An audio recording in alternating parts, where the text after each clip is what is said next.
sentais la puissance qui avait foi. Je sentais vraiment, il ne pas fait la peine qui descendait à moi, et c'était que, je ne sais pas si on pourrait plaider la France, mais quand il avait fait en série aujourd'hui, parce que la joie et la paix qui descendait au fur et à mesure, c'était vraiment intense. Et le Seigneur veut que je vous dise ce matin, c'est votre sens de miracle. Mais est-ce que vous êtes prêts? Oui. À faire à vous conditionner de sorte que le miracle soit possible. Amen. Alléluia. Moi, Dieu le dit, dans mon temps de miracle, ça ne pas. Mais il faudrait que je me conditionne pour que ce miracle soit possible. Parce que c'est pas bouche parole. On dit, Jésus, il y a puissance dans Jésus. Quand j'avais Jésus, il y a le pouvoir. Mais c'est toi que tu pleures. C'est toi qui n'arrives pas à enlever ta main de moi. C'est toi toujours. Mais toi, ton Jésus, il n'est pas. Il n'est pas crucifié à la croix ou quoi? Il n'est pas. Non. Et ton Jésus, là, c'est en fait que ton Jésus, il est dédié. Alléluia. Le Jésus dont parle là-dessus. C'est la pourquoi. La Bible nous déclare ici, dans le livre de Marc 5, lui, il est Dieu. Il est venu pour une mission.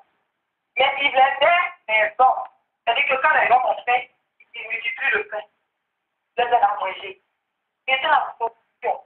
Les gens ne cherchaient pas, où ils passaient, ils prenaient sa faute. Il y a des gens au gradé un officier de l'armée en comptant au temps de Jésus. Il avait des hôpitaux, il avait des endroits où tu peux faire soigner sa vie. Mais il a vu que ceci était poussé. Et il a entendu parler de Jésus-Christ, qui est le faiseur de miracles. Qu'est-ce qu'il va faire? Il va aller vers Jésus. Mon enfant est malade, s'il te plaît, viens suivre vos bébés qualité. Jésus dit, ok, il n'y a pas de problème, allons-y. Et pendant ce temps, il y avait encore la foule qui passait, en tout cas la foule l'encelait parce que l'homme avait des problèmes. Et Jésus était la solution, devait donner la solution, devait donner de régler les problèmes des humains. Mais ça dépend de comment tu conditionnes ta foi, ça dépend de comment est-ce que tu te positionnes pour que ton miracle soit possible. Jésus part, il fait des pas, et ça, les foules viennent, c'est dans la taille. Il a dit, Seigneur, je suis bon. Il a dit, c'est ce que tu veux, tu veux de la guérison le soir. Dieu est tellement puissant, je suis tellement puissant sur terre, que même le seul fait même de toucher le bord de son vêtement, c'est guéri. Ça dépend de comment est-ce que tu conditionnes ta foi, comment est-ce que tu conditionnes ton esprit au mot où Jésus est là. Là, actuellement où on parle, là, je vous dis que l'esprit de Dieu est là. Ça dépend de comment est-ce que tu conditionnes ton esprit là en ce moment pour recevoir ton miracle. Il est important pour nous, enfants de Dieu, de ne plus vivre comme des humains, des êtres humains. On va démontrer la puissance de Dieu. Par notre façon de faire, il faudrait qu'on démontre la puissance, le pouvoir de Jésus. Il est important pour nous, frères. La femme qui perdait du sang, ça veut dire que ça ne faisait pas 12 mois. Ce n'est pas 12 heures. Ce n'est pas voir avec des 4 jours, 5 jours, 2 semaines. On dit qu'elle a souffert. 1 an, avec 5 jours. 2 ans, 3 ans, jusqu'à 12 années. Et elle allait de médecin en médecin, de guérisseur en guérisseur. Elle a fini tous ses biens. Elle dit qu'elle avait les bijoux. Elle a tout vendu. Elle dit que pour avoir la solution à son problème, elle dit que tous ses biens, elle a mis ça en gage. Pour qu'elle reçoive la guérison. Mais elle n'a pas trouvé la solution chez les médecins. Elle n'a pas trouvé la solution chez les marabouts, chez tous sortes de charlatans qui se disaient, capable de soigner cette femme. Elle va entendre parler de Jésus.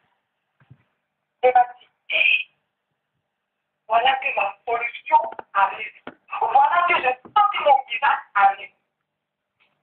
Le seul fait d'entendre parler de Jésus, c'est l'heure de miracle. Dieu dit, je suis le même hier et éternellement. Hier, aujourd'hui et demain, il sera toujours le même. Le pouvoir de Dieu n'a pas changé. La Bible dit que les bienfaits de l'Éternel ne sont pas taris. Chaque jour, il se est mort à la croix, le pouvoir qu'il a dégagé pendant la résurrection, le même pouvoir est en jeu pour nous. On a entendu parler de Jésus. Nous sommes encore plus bénis parce que nous n'avons pas vu, mais nous croyons qu'il est capable de faire. Donc, c'est déjà 2 points forts pour nous que le miracle va pour dans nos vies. Aujourd'hui, nous sommes accadrés, ici, assaillis par les difficultés, problèmes de logement, d'argent, comment faire pour arrondir des femmes, il y a tellement de choses, il y a plein de stress. Mais mon frère, ma soeur, il est temps pour toi de conditionner ton esprit, de conditionner ton âme pour recevoir ton miracle. Parce que cette personne à qui on a dit, cette année c'est mon année, cette année c'est mon année. Mais, tu as entendu ça, il ne faut pas ton principe, il ne faut pas ton précis. Est-ce que tu conditionnes ton âme pour recevoir la bénédiction? C'est la condition d'abord pour le Jésus.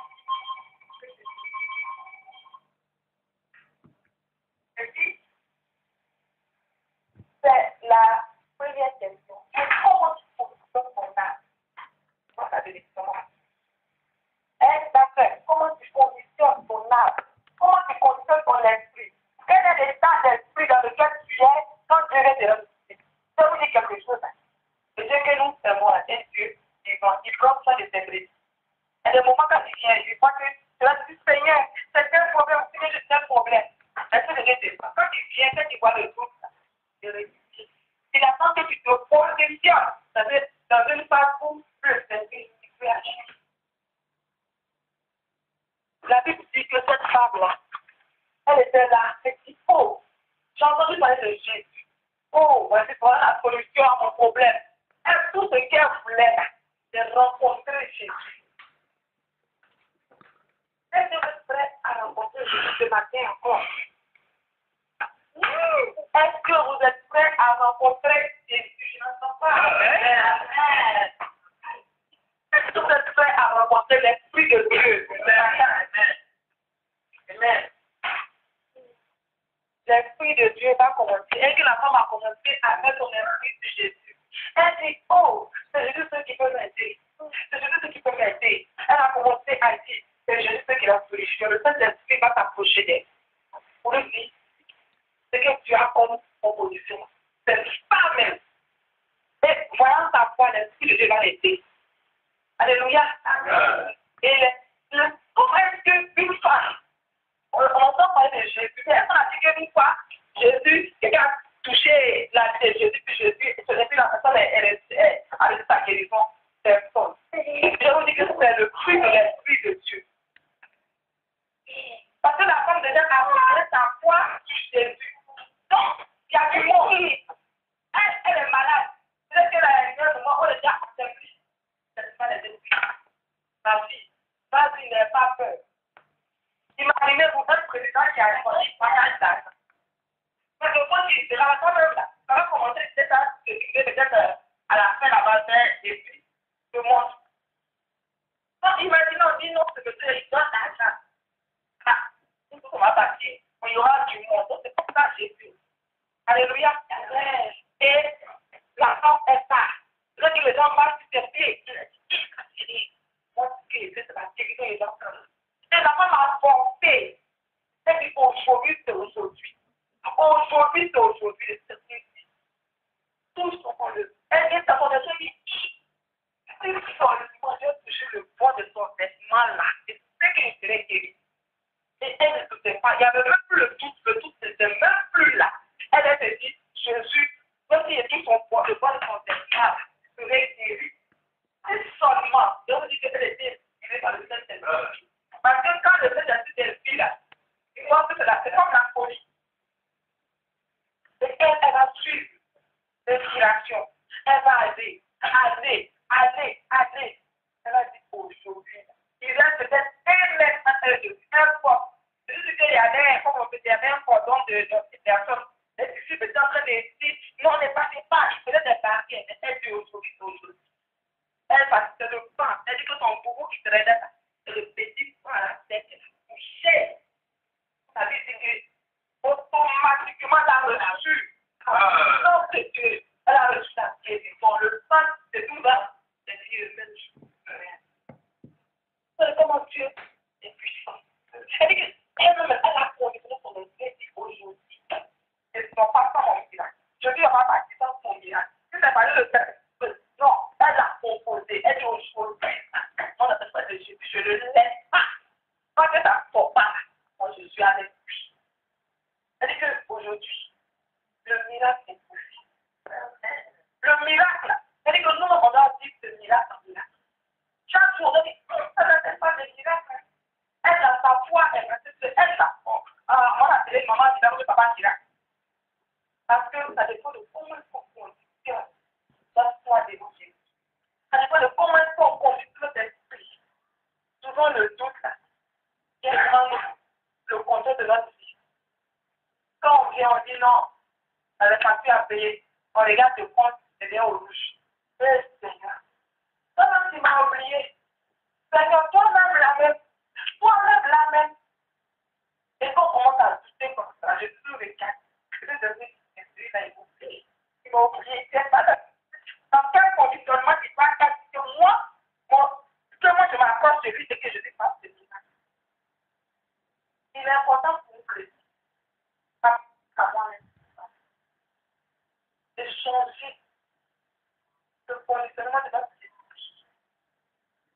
Avec ça bloque. Ça bloque. Et que ça freine. Si par exemple, je prends un exemple de papa. Ton papa est boulanger. Tu vas dire non, moi je manque de pain. Est-ce que ça a une femme? Ça n'a pas de sens. Ton papa est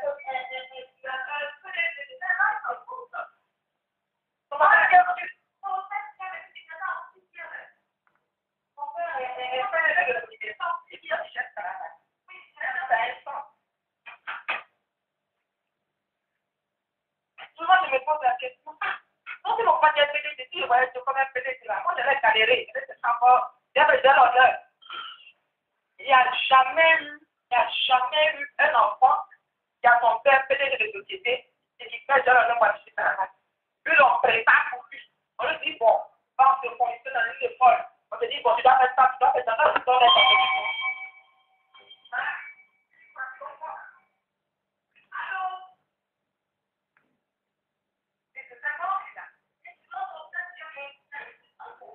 Alléluia. Dieu veut qu'on mette cette vie de miracle. Dieu dit le miracle est possible. Ton miracle est tout près de toi.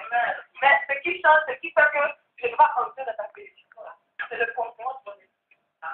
Et que quand on met le succès dans nos problèmes, on monte avec mon Dieu. Quand c'est là, mais tu ne peux rien faire. C'est ça. Je vous dis une chose. Quand on a choisi Jésus, on a parti de Jésus. Quand tu as choisi Jésus, tu as parti à Jésus. Quand tu choisis un homme, où tu vas sembler te marier, le monsieur m'a dit, mais tu m'appartiens, donc tout ce que tu viens de te donner. Pourquoi tout le monde se marie à Dieu et que là on dit Dieu, je viens les donner. C'est un peu, je ne sais pas comment je dis, c'est un peu paradoxal. Nous, on limite de Dieu. Pendant qu'on sait, pendant qu'on les aime, on limite la vie de Dieu. Dieu là, il a tout pouvoir. Ça veut dire que c'est une seule parole qui a créé la terre, qui a créé le ciel, qui a créé tout. Et celui qui parle seulement, et puis c'est agit. La Bible retrace, ça trace, ça retrace, ça retrace les prodiges de Dieu. Ça simplement, ça va vous conforter.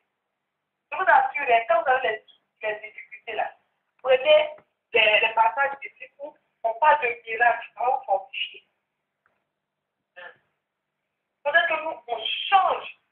Et c'est que Dieu, même si Dieu me dit, je vous dis, que votre miracle est à côté de vous. Il est prêt, lui, il est prêt. De la même manière, il est prêt pour frapper les démons décapés là. À l'instant T, il est prêt pour ton miracle. Mais quand il vient là, vous n'avez pas, c'est que ton problème, tu es capable de dire, c'est gratuit. Il ne faut pas voir le découragement, il faut voir le doute. Il ne peut pas voir les responsabilités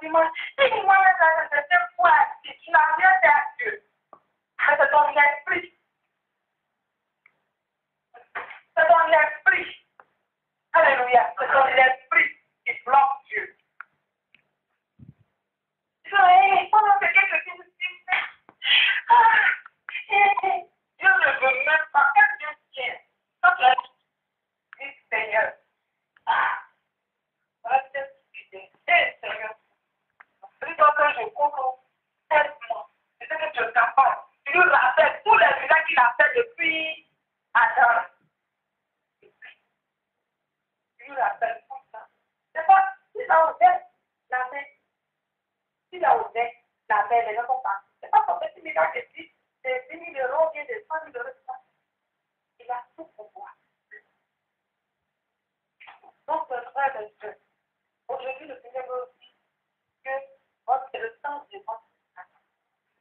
Aujourd'hui, c'est pas bouche parole, c'est le temps des miracles. C'est le temps des miracles. Dis pas que mon temps des miracles, mon temps de délivrance, mon temps où je dois expérimenter le miracle. On a parlé des autres. Peut-être que Dieu parle de toi. On a parlé des autres. Non, mais moi aussi, c'est que si Dieu a fait pour les autres, c'est capable de faire pour moi. Donc, moi aussi, je suis.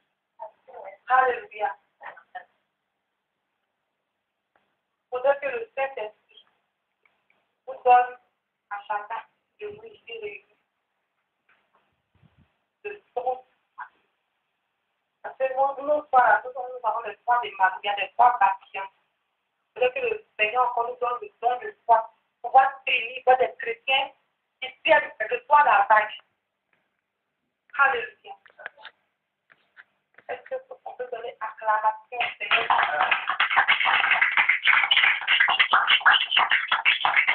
Parce que cela,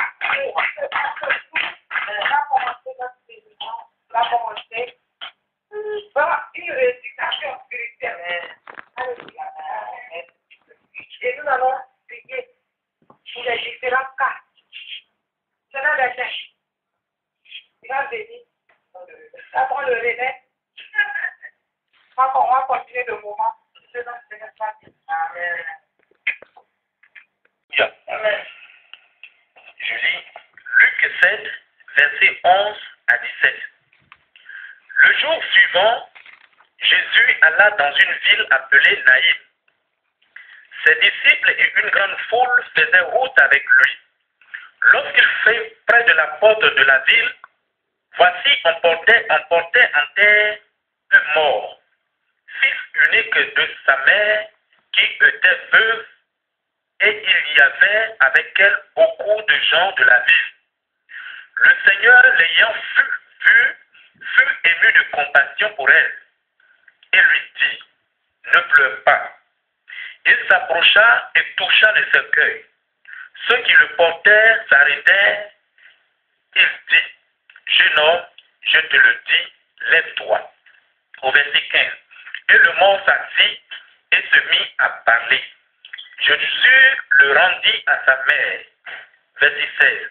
Tous furent saisis de crainte et ils glorifiaient Dieu, disant, un grand prophète a paru parmi nous et Dieu a visité son peuple. Cette parole sur Jésus se répandit dans toute la Judée et dans tout le pays d'alentour. Amen. On prend maintenant 9, verset 40. Oui. Non, verset 40 seulement. Luc 9, verset 40. Ok. Pierre s'est senti tout le monde. Alléluia. À genoux. Amen. Et prit pur, se tournant vers le corps. Il dit, Tabitha, lève-toi. Elle ouvrit les yeux et ayant vu Pierre, elle s'assit. C'est bon? Voilà, bon, tu continues au verset 41. Il lui donna la main et le fit lever. Il appela ensuite les saints et les veuves et la leur présenta vivant. Alléluia. Gloire à Dieu. Amen. Que le nom de l'Éternel soit béni. Amen. Ces deux passages nous parlent de la résurrection. Amen. Ces deux passages nous parlent de la victoire. Alléluia. Amen. On va prier le Seigneur. Saint-Esprit de Dieu, grand Dieu d'Israël, nous voulons te dire merci, nous voulons glorifier ton nom, nous voulons magnifier ton nom. Dieu vivant, il est bien de partager ta parole. Il est bien entendu de pousser notre Père, que notre Père éternel, ma bouche soit ta bouche, ma langue soit ta langue dans le nom de Jésus. Tu vas m'inspirer dans cette aventure des choses, enseignements qui de toi, de notre Père. Merci car tu es pour la seule gloire de ton nom. Alléluia. Ton nom de prière. Oh, béni sois-tu, Père. Amen. Tu vas dire la résurrection. La résurrection. La résurrection de ma vie. La résurrection de ma vie. La résurrection de mes affaires. La résurrection de mes affaires. La résurrection dans mes finances. La résurrection dans mes finances. La résurrection dans mon travail. La résurrection dans mon travail. La résurrection de ma vie. La résurrection de ma vie. La résurrection de mon mariage. La résurrection de mon mariage. Alléluia. Amen. Gloire à Dieu. Amen. Ces paroles que vous venez de confesser sont des paroles de puissance Amen. et qui vont se réaliser. Amen. Alléluia. Amen. Jésus est la vie. Amen. Gloire à Dieu. Amen. La Bible déclare que Jésus, étant venu sur la terre des hommes, Jésus partait de village en village, de ville en ville, de campement en campement, là où il y a 2 ou 3 maisons, Jésus partait. Pourquoi? Parce qu'il était venu pour chercher ceux qui étaient perdus. Amen. Alléluia. Et ceux qui étaient liés par les démons et le diable. Alléluia. Amen. Jésus était venu pour racheter l'humanité. Amen. Donc Jésus était obligé d'aller partout pour prêcher l'évangile. Amen. Jésus va partir. Comme dans l'autre passage aussi, il y a eu résurrection. Gloire à Dieu. Amen. Que les apôtres de Jésus même ont commencé par faire des miracles, opérer des prodiges. Amen. Gloire à Dieu. Amen. Donc nous prenons le passage de Jésus, l'histoire de Jésus. Amen. La Bible déclare que Jésus va d'abord partir à Capernaum. Lorsqu'il va finir avec cette ville, il va se rendre à Naïm. Alléluia. Amen. Jésus se déplaçait parce que le Saint-Esprit guidait Jésus. Lui étant Dieu, il savait qu'il y avait un problème, un grand cas à Naïm. Alléluia. Qu'il y avait quelqu'un qui priait à Naïm, qui priait à ce que Dieu vienne le sauver. Gloire à Dieu. Et Jésus va partir. La Bible déclare que lorsque Jésus se déplaçait avec du monde. Aujourd'hui, vous allez voir que si par exemple le président de la France allait partir en Allemagne par exemple, lorsqu'il va arriver à l'aéroport, les autorités allemandes vont l'accueillir. Et lorsqu'ils vont finir de l'accueillir à l'aéroport, ils vont le conduire à la présidence de l'Allemagne. Mais lorsqu'ils vont le conduire, il y aura aussi des autorités allemandes et les autorités françaises qui ont quitté ici pour partir. Et ceux-là, qu'est-ce qu'ils vont faire?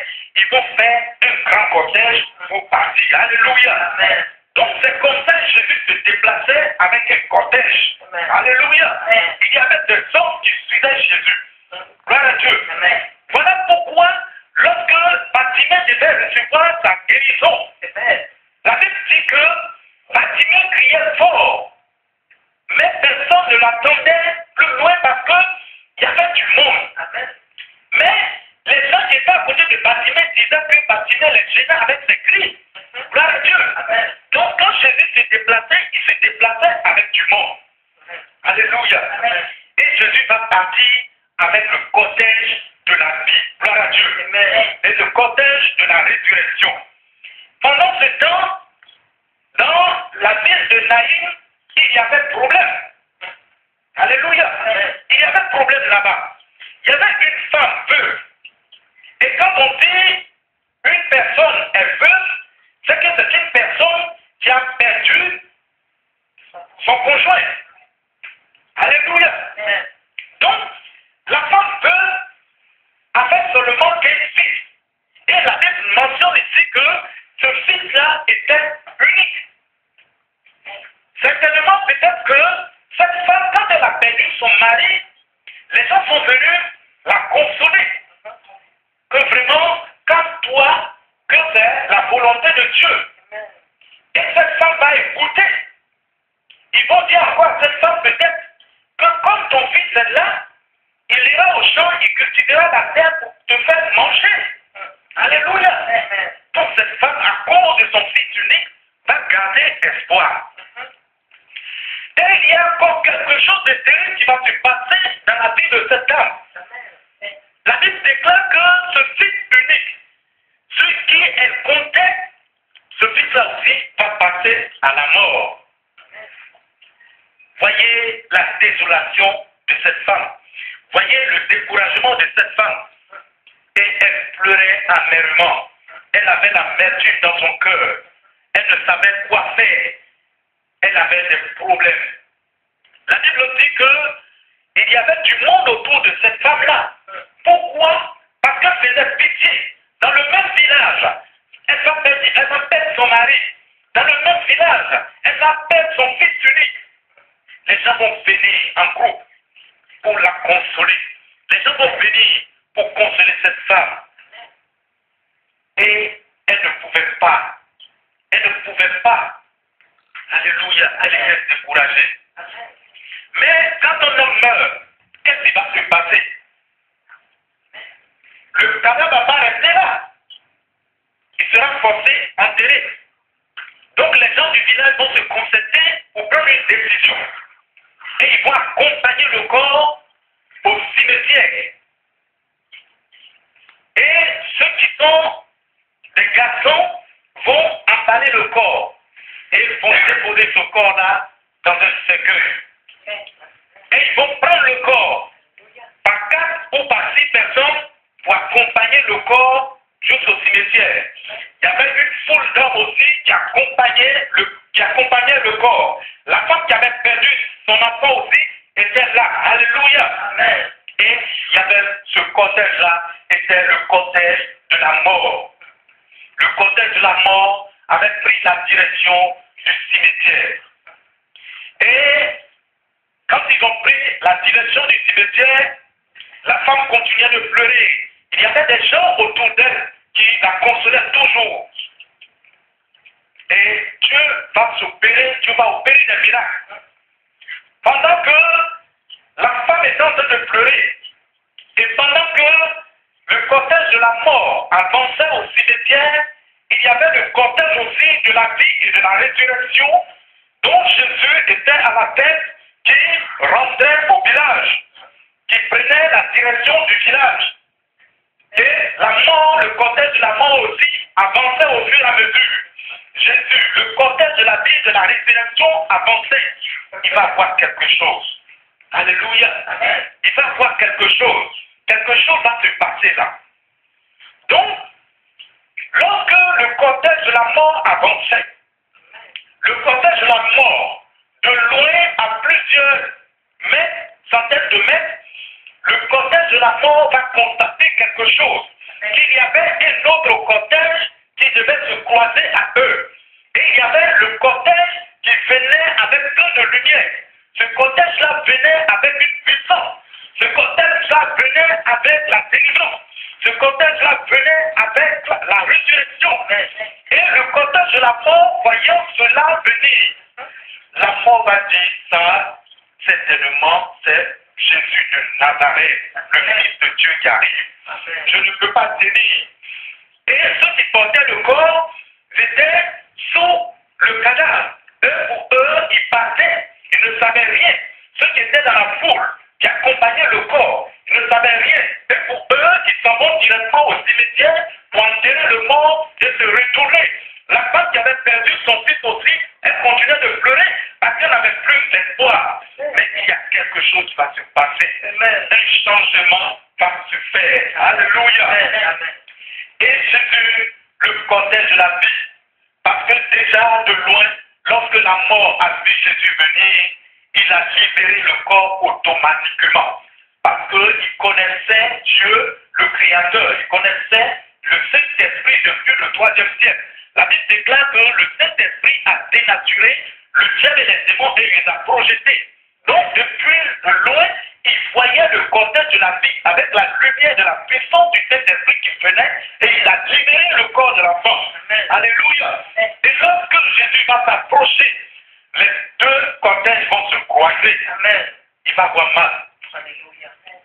Ceux qui ont fait l'électricité, par exemple, lorsque tu prends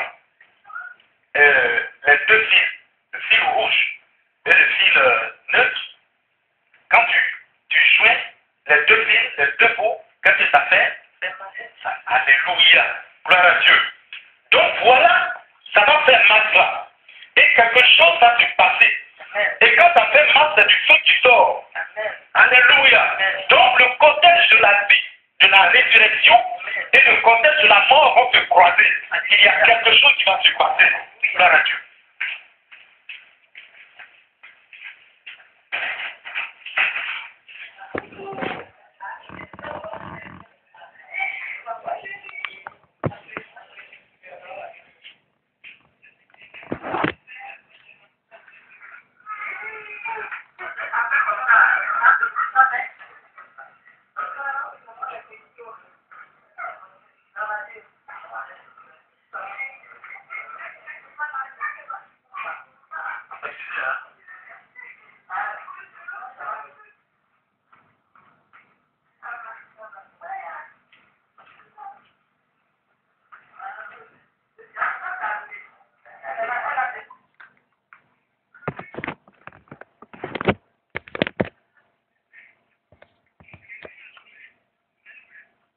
Allô?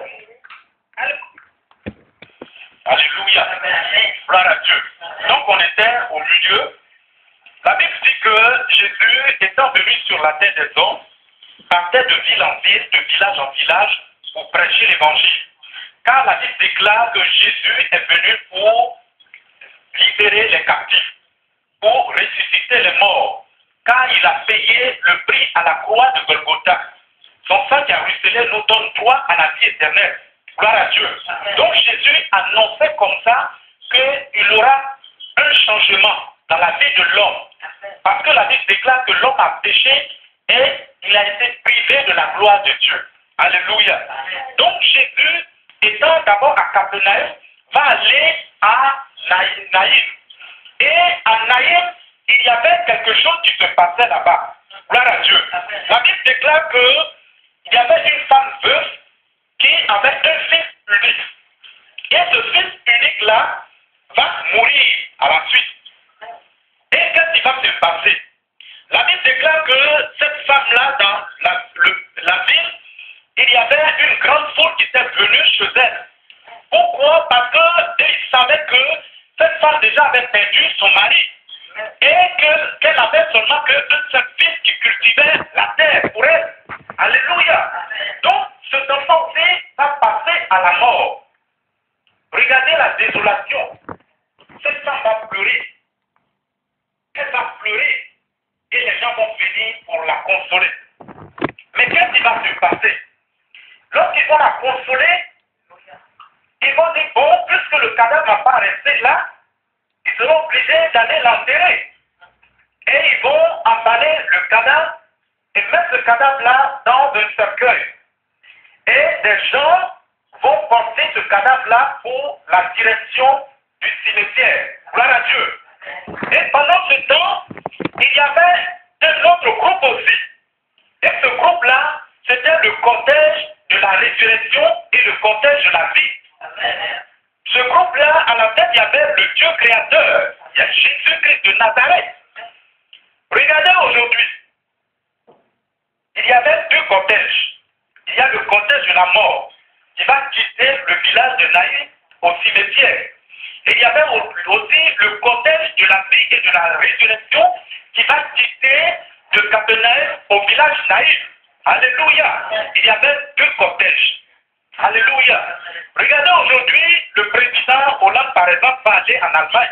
Quand il va arriver à l'aéroport, il y a les autorités allemandes qui vont l'accompagner à la présidence. Et quand ils vont l'accompagner, il y aura du monde. Il y aura aussi un cortège de véhicules. Alléluia. C'est comme ça au temps de Jésus. Lorsque Jésus se déplaçait avec une grande foule. Voilà pourquoi Bartimée, lorsqu'il devait recevoir sa guérison, la Bible déclare qu'il y avait du monde. Il y avait du monde, il y a des personnes qui criaient. Et Bartimée avait les yeux fermés, il voyait seulement que le noir, mais il entendait des bruits, que c'est Jésus de Nazareth qui passait. Donc il y avait une grande foule. Comme à Naïm aussi, il y avait une grande foule qui accompagnait Jésus. Donc le cortège de la vie qui se déplaçait pour aller au village et le cortège de la mort du village au cimetière. Et ces gens-là partaient accompagner le corps. Et lorsqu'ils accompagnaient le corps, la femme pleurait. La femme pleurait, mais il y avait des gens autour d'elle qui la consolaient. Mais il y a quelque chose qui va se passer. Le cadavre était sur la tête des vaillants hommes du village, de la ville, qui rendaient service à cette dame-là, parce que le corps ne va pas rester dans sa maison. Et pendant eux, ils avançaient, parce qu'ils étaient là sous le cadavre, ils ne savaient rien. Mais pendant ce temps qu'ils portaient le cadavre, il y a quelque chose qui se passait à l'intérieur. Alléluia. Il y a quelque chose qui se passait à l'intérieur. Parce que le mort, l'esprit de mort, étant dans la vie de l'enfant, il avait englouti, de loin, il voyait quelque chose venir. Quelque chose venir. Il voyait un cortège qui venait pour croiser le cortège de la mort. Et le cortège de la vie qui venait avec une grande lumière. Le cortège de la résurrection qui venait avec une grande puissance. Par la puissance du Saint-Esprit. Lorsque le cortège de la mort, et la mort va voir que il y avait la lumière qui venait, il a su directement que c'était Jésus de Nazareth qui venait. Il a su que c'était le Saint-Esprit qui s'approchait. Parce que déjà, dans le 3e ciel, il connaissait le Saint-Esprit. Depuis le 3e ciel. Parce que c'est le Saint-Esprit qui les a dénaturés. La Bible dit que le diable et les démons, le diable était là priant. Il était au ciel. Et les démons aussi étaient au ciel. C'était des anges de l'Éternel des armées. Mais il y a eu coup d'état là-bas. Alléluia. Donc voilà pourquoi il y a une rébellion. La rébellion, ce n'est pas ici sur la terre que ça a commencé. La rébellion, ce n'est pas dans les pays que nous voyons que ça a commencé. Mais la rébellion a commencé depuis le 3e ciel, le trône de Dieu. Alléluia. Donc, la Bible dit que le Saint-Esprit, en un clin d'œil, a chassé le diable et les démons, il les a dénaturés. Et les démons, il y a certains démons qui sont tombés dans les eaux, d'autres sont tombés dans les marigots, d'autres sont tombés dans les montagnes, dans les bois. Et le diable étant grand puissant, ne pouvait pas descendre sur la terre des hommes, il est resté au 2e ciel. Voilà pourquoi en priant, il faut prier avec puissance, parce que lui, il est là seulement au 2e ciel pour bloquer la prière, les prières des chrétiens. Alléluia. Donc il faut avoir une grande puissance avec le Saint-Esprit pour transpercer le temps du diable. Parce que quand ta prière monte là, quand tu as une puissance de feu, le diable ne peut pas tenir, il se résit. Alléluia. Donc on continue, et lorsque la mort a vu de loin Jésus qui venait avec une grande puissance, il a libéré automatiquement le corps de l'enfant. Alléluia. Mais ceux qui transportaient le corps, ils ne savaient rien. Or, il y a quelque chose qui se passait. Il y a quelque chose qui se passait. Ceux qui accompagnaient aussi le corps ne savaient rien. Et pour eux, ils accompagnaient le corps jusqu'au cimetière, enterrer le cadavre et se retourner à la maison. Jésus aussi venait. Le Saint-Esprit venait avec Jésus. Et il savait que quelque chose allait se passer là.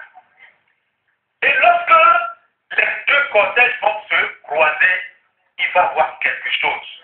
Alléluia. Quand tu prends 2 fils de courant, mâle et femelle, quand tu joues les 2 bouts, qu'est-ce que ça fait? Ça fait mal. Donc, quand les 2 cortèges vont se croiser, il va y avoir mal. Alléluia. Et les 2 cortèges vont se croiser. Lorsque les 2 cortèges vont se croiser, Jésus va avoir compassion de cette femme. Parce que non seulement elle a perdu son mari, et encore elle vient de perdre son fils unique. Jésus va s'approcher. Qu'est-ce qu'il va dire? Il va d'abord s'approcher de la femme. Il va dire, femme, ne pleure pas. Alléluia. Ne pleure pas. Ça n'a pas été mentionné là, la suite. Mais ne pleure pas parce que la résurrection est là. Ne pleure pas parce que la vie est là. Ne pleure pas parce que le salut est là. Ne pleure pas parce que la délivrance est là. Alléluia. Donc lorsque Jésus a dit ne pleure pas, cette femme était étonnée. été donnée. Elle a commencé à suivre l'arbre. Et Jésus va s'approcher du cercueil. La Bible dit que Jésus va toucher le cercueil. Et lorsqu'il va toucher le cercueil, il va prononcer des paroles. Il va dire, jeune homme, lève-toi. C'est comme aujourd'hui, je suis en train de dormir et maman Hortense vient, Bertin, lève-toi. Alléluia. D'après les jeunes gens, c'est 5 comme bonjour sur Jésus. Alléluia. La résurrection est la vie, la liberté, enlever les problèmes et les difficultés dans la vie de l'homme, c'est comme un bonjour devant Jésus. Alléluia. Comme ton enfant est en train de dormir, lève-toi, va à l'école. Oh, il est l'heure d'aller à l'école. Il se réveille, c'est comme ça, Jésus. Alléluia. Donc Jésus va dire au cadavre, jeune homme, lève-toi, parce que la résurrection est là. Alléluia. Nul ne peut aller contre la volonté de Dieu. Gloire à Dieu. Nul ne peut aller contre la volonté. Dieu a dit, après la souffrance, c'est la bénédiction. Alléluia. Après la tempête, c'est le beau temps. Alléluia. Donc, après les difficultés, vient maintenant la paix, la joie, la stabilité. Gloire à Dieu. Donc, il faut savoir en toi que tu n'es pas destiné à l'éternité pour la malédiction. Ces problèmes qui sont sur toi aujourd'hui, ces difficultés, pourquoi? Parce que Dieu veut te donner un grand témoignage. Alléluia. La Bible déclare qu'il y avait quelqu'un, un paralytique, un malade.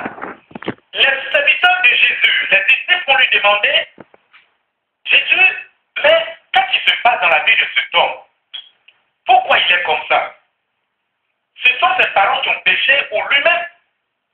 Jésus va leur répondre, va dire quoi? Va dire non, ce n'est pas ses parents, ni lui-même, mais c'est pour que ma gloire, le Dieu puisse se glorifier. Alléluia. Gloire à Dieu. Donc, il faut te dire qu'aujourd'hui, si tu as des problèmes, si tu as des difficultés, Dieu est en train de préparer un grand témoignage pour toi. Comme aujourd'hui, cette dame qui avait tout perdu. Alléluia. Elle avait perdu son fils.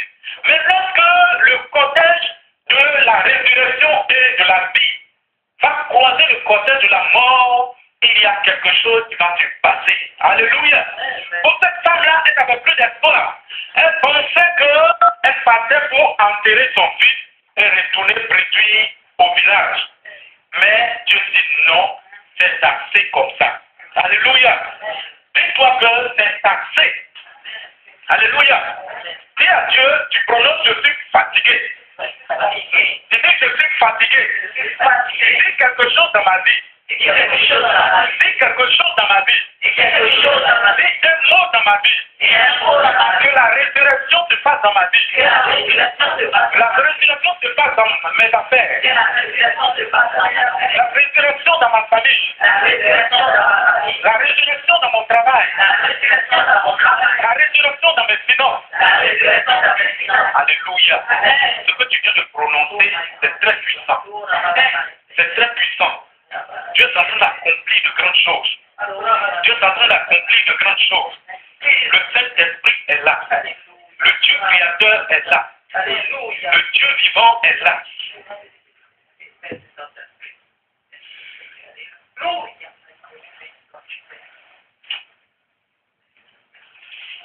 Bénissons, bénissons, nous te bénissons. Grand Dieu, nous te bénissons. Bénissons, nous te bénissons. Bénissons, nous te bénissons. Bénissons, nous te bénissons. Bénissons, bénissons, nous te bénissons. Bénissons, bénissons, nous te bénissons. Bénissons, bénissons, nous te bénissons.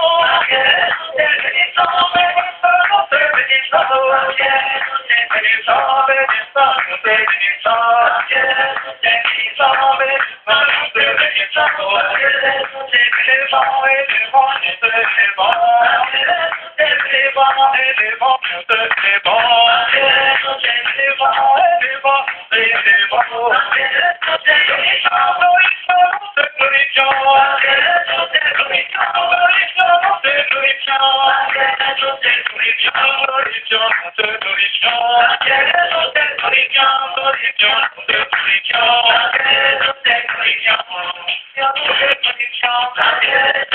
Alléluia. Donc quand Jésus, le mort, va se réveiller, la Bible dit qu'il va commencer par parler. Alléluia.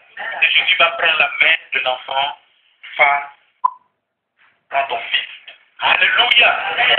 Donc aujourd'hui, à compter de ce soir, Dieu prend maintenant, parce qu'il a fait, il a ressuscité tes finances. Il a ressuscité tout en toi. Et il vient maintenant vers toi et dit, Brigitte, viens. Alléluia. Que la gloire de l'Éternel soit bénie. Alléluia. Amen. Que le nom de notre Dieu soit glorifié. Amen. Alléluia. On acclame le Seigneur. Amen.